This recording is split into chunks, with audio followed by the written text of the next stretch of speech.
Good evening and thank you for tuning in. I'm Bill Potter with the WJTS News. The National Weather Service confirms an EF1 tornado touched down shortly after 8 p.m. Central Time Friday night in Spencer County. Preliminary damage results show it was 50 yards wide, reached speeds of 90 miles per hour, and traveled just over 1 mile southeast of Gentryville. NWS officials say the tornado snapped several trees along County Road 1250 and the railroad tracks, about 1 mile west of US 231. The tornado tracked about a mile northeast and impacted a residence on County Road 275 East. At this residence, a large barn was moved about 20 feet off its foundation. At the property next to the barn, a large tree was snapped at its base and fell onto the house. The cornfield next to the house had some swirl marks as well. No injuries were reported. A Lawrence County man is facing several drug charges after a traffic stop last week. Indiana State Police pulled over 56-year-old David Guthrie of Huron for failing to signal for a lane change and false and fictitious plates on State Road 56 in French Lick on Friday. After a West Baden Police K-9 alerted officers to the presence of narcotics, police searched the vehicle. Approximately 16 grams of crystal methamphetamine, marijuana, 5 controlled substances, a loaded handgun, and over $5,000 were found inside. Guthrie is facing felony counts of possession and dealing of methamphetamine over 10 grams while in possession of a firearm, and misdemeanor counts of possession of marijuana, 3 counts of possession of a Schedule II controlled substance, 2 counts of possession of a Schedule IV controlled substance, and operating a vehicle while intoxicated. Fighting in a department store parking lot landed 2 men behind bars over the weekend. Jasper police were notified about a physical domestic battery occurring in the Jasper Walmart parking lot around 10:30 Saturday morning. The suspects then left the scene and were pulled over at 47th and Newton. After a K-9 gave a positive indication of illegal narcotics, police searched the vehicle and found a syringe with methamphetamine inside the glove box. The subjects, 28-year-old Michael Robbins and 35-year-old Joshua Day, both of Mitchell, were booked into the Dubois County Security Center for possession of a syringe, possession of methamphetamine, and disorderly conduct. Jasper High School and Heritage Hills High School were recently recognized by the Indiana Department of Education in collaboration with the College Board for having 25% or more of their graduating class during the 2019-2020 school year earn at least one 3+ score on the Advanced Placement or AP exam. AP courses are college-level courses taken in high school that give students the opportunity to receive college credits while still in high school. This benefits students by saving time and money, as well as giving them an opportunity to graduate earlier from college early. Here's State Senator Mark Messmer with more details. Indiana high schools offer more than 30 AP courses, but not all schools offer all the courses. Subjects include those in arts, English, history and social sciences, math and computer science, sciences, and world language and cultures. Since the program's founding in 2012, more than 25,000 students at 58 public high schools have participated, collectively taking more than 36,400 AP, math, science, and English courses. This translates to nearly $12 million in college tuition saved for Hoosier students. In Indiana, the average balance for federal and private student loan borrowers is $30,661. While this is better than the national average, AP courses enable students to get ahead of the game and reduce the amount of money they need to borrow. Congratulations to Jasper High School and Heritage Hills High School for receiving this recognition. I'm proud to have such hardworking students and educators in Senate District 48. Thank you, Senator Messmer. As always, feel free to contact Senator Messmer's office directly with your questions and concerns by email at senator.messmer@iga.in.gov, or you can call 800-382-9467, 382-9467. Fall break is here and families looking for fun activities don't have to look far from home. Purdue Extension Dubois County is offering several 4-H experiences between October 19th to the 21st. Youth in grades kindergarten through 2nd grade are invited to attend the Fall Break Mini 4-H Camp on Tuesday, October 19th at the Clover Pavilion on the Dubois County 4-H Fairgrounds. The morning session is from 9 a.m. to noon. The afternoon sessions run from 1 to 4.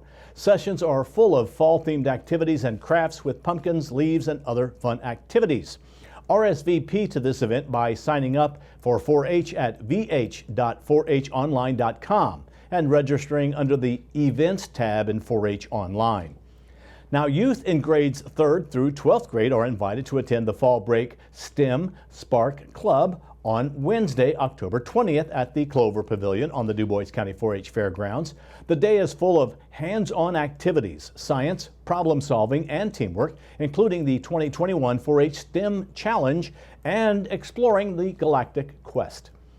Those between 5th and 12th grades are invited to strengthen and learn new babysitting skills at the Babysitting Spark Club on Thursday, October 21st at the Annex office in the DuBois County 4-H Fairgrounds. Those who attend will learn about basics of child development, safety, basic first aid, and more. You can enroll for these events at v2.4honline.com. Then sign up under Events in the 4-H Online. There is no additional cost to attend after the initial $15. If you have any questions, please feel free to contact the Purdue Extension office at 482-1782. That's 812-482-1782. Get your pumpkins and ghosts ready. Halloween is right around the corner. A new study reveals that 41% of Americans start decorating for Halloween in the first week of October. Lombardo Homes analyzed over 1,000 Halloween decoration Google search terms to see just how popular the holiday is in each state and see which state loves to decorate the most for Halloween. Here's what they found. In Indiana, the most popular items to decorate with are corn stalks. Indiana ranks 22nd for states that decorate the most for Halloween.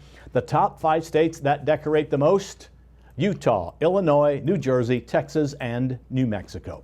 The top items to decorate with are skeletons, pumpkins, spiders or spider webs, witches, bats, and here's another note. The average person spends $145 per year on Halloween decorations. Memorial Hospital and Healthcare Center in Jasper is offering another Heart Saver CPR and AED class next month. The class takes place on Monday, November 8th from 5:30 to 9:30 a.m. in the Health and Wellness classroom at Memorial Southside office on 12th Avenue in Jasper. This American Heart Association course is designed for any lay personnel who serve as rescuers as part of their job responsibilities, and for the general public who have direct access to an automated external defibrillator or an AED. Those skills are taught include CPR, AED use, and relief of choking in adults, children, and infants. In order to complete the course and receive the course completion card, participants must successfully complete a skills evaluation. Pre-registration is required. The fee for the course is $65, and the class does require prepayment. For more information or to register, please visit the hospital's website, which is mhhcc.org, and click Classes and Events, or call the Health and Wellness Department at 812-996-2399 or toll free 800-852-7279, extension 2399. Well, Indiana has now eclipsed over 1 million cases of COVID-19 since the start of the pandemic. 700 new cases were reported on Monday for the state and 1 new death. To date, there have been a total of 1,163 cases for COVID-19 and a total of 15,771 deaths reported in the state, with 538 additional deaths ruled as probably associated with COVID-19. As of Monday, only 56.8% of Indiana's population is fully vaccinated.